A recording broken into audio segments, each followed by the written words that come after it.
να σου δώσω.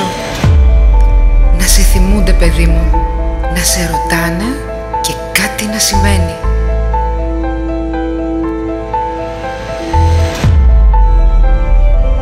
Να είσαι πεπρωμένο, αξέχαστη, σημάδι να αφήνεις όπου ακουμπήσεις. Σαν το κόκκινο κρασί που βάφει το λευκό τραπεζομάντιλο τις Κυριακές που τρώμε όλοι μαζί. Να είσαι μία και μοναδική. Μύρνα θα σε πω. Μοίρα και νάμα. Το κόκκινο γλυκό κρασί της μοίρας. Να σε χαίρομαι, μικρή μου κόρη.